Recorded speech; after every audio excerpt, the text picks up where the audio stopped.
All right, guys, now we've got Moonbird Oddities, which I'm sure all of you have seen. Also recently launched. So let's first start at the activity because they haven't been revealed yet. There's not much to show in the way of art. So they were launched here the 23rd of May. They were airdropped to people who had their Moonbirds staked at the time of the snapshot. So it was sort of a stealth drop, airdrop. They didn't make much of a noise about it, but it is under the Proof umbrella. We did do a video recently on Proof and Moonbirds themselves, but just to remind you, this is the Genesis collection, Proof Collective by Kevin Rose, very notable and respected guy in the space, sitting currently at a 73 ETH floor. These went as high as 120 Ethereum. And then you have Moonbirds, which have been trending for the last couple of weeks, which I'm sure all of you have seen, and shot very quickly all the way up to 35, 40 ETH, and are currently sitting at about 23 Ethereum. They have a thing called nesting, which is basically just staking. And the whole idea in Proof Collective is that if you stake and hold your NFTs, you'll be rewarded long term. And that's been their mantra. And I mean, you can see Moonbirds, at a 23 ETH floor is a huge reward for someone who was a Proof Collective holder.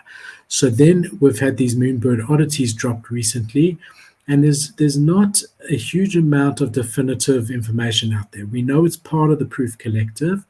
It's a 10,000 collection, and just want to have a look here.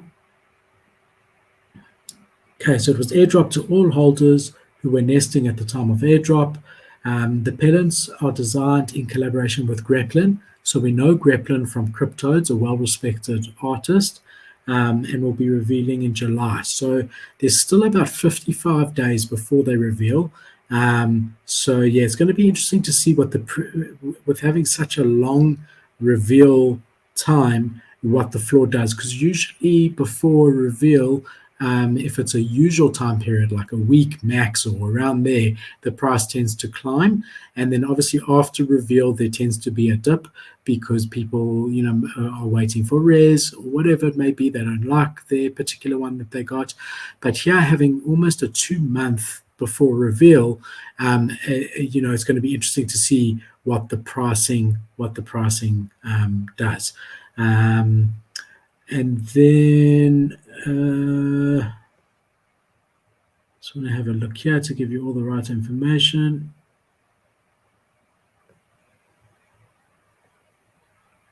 Okay. So look, I mean, we don't know if these are going to be part of the Proof Collective going forward. So is this just a thing that you get? And then if you hold this, will you get further airdrops? Are you sort of involved in the Moonbirds ecosystem now going forward? Or is this an airdrop from Moonbirds? Is it an airdrop that is just what it is and that's it? They have said that,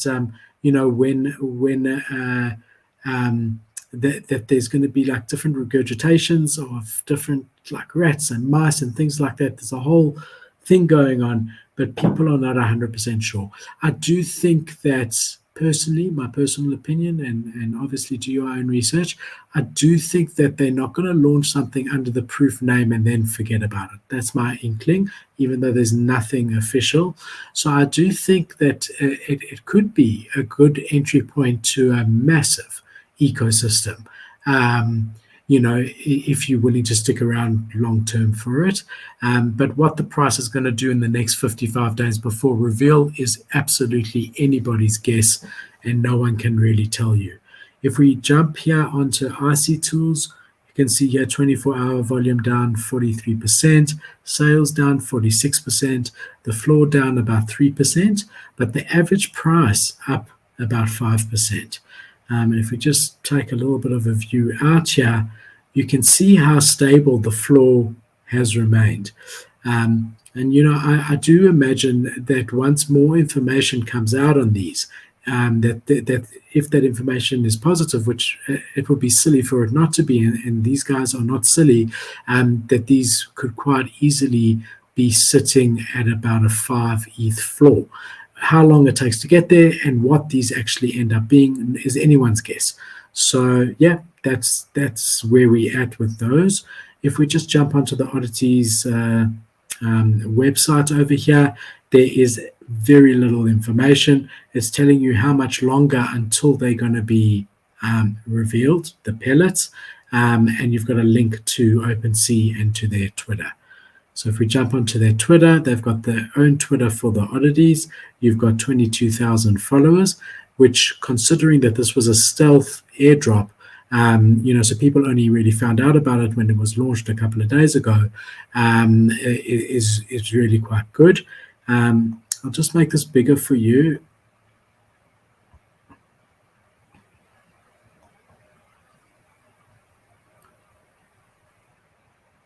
Oddities, actually, that's what it will be called. And many of you, even though we haven't publicly tweeted that account, many of you have already caught onto it and found it. It was the worst kept secret ever, but that was by design to some extent. So it is really a fun little project that we're working on that is going to be something that I will say isn't tied to a nesting tier per se, but it is tied to nesting. So you have to be nested to be ready to receive an oddity.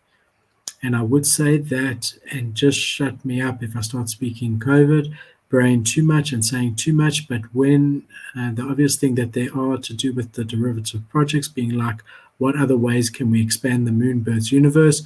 The very obvious thing that everyone was thinking about was just eggs, right? Like, it's okay, the birds will have eggs, and the eggs will produce new things that are exciting for everyone to collect and to expand out into a wider group of holding these. That was a very obvious thing. We had a very talented designer that we all respect in the space approach us and say, hey, wouldn't it be crazy if the owls did something a little bit different? And it was like, okay, tell me more amazing designer that I really respect. And you and I were there, and Justin and this person said owls. They actually hunt things like rats and beetles and mice and all these different types of little varmints, and I had no idea that this was the case. I'm learning about owls every day.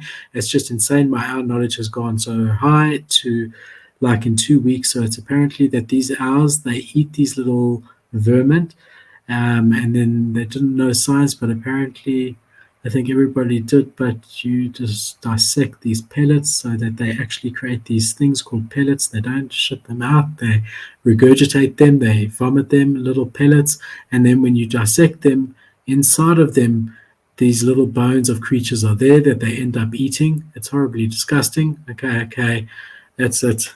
That's all we're going to say. Okay, so that's what they have said about this.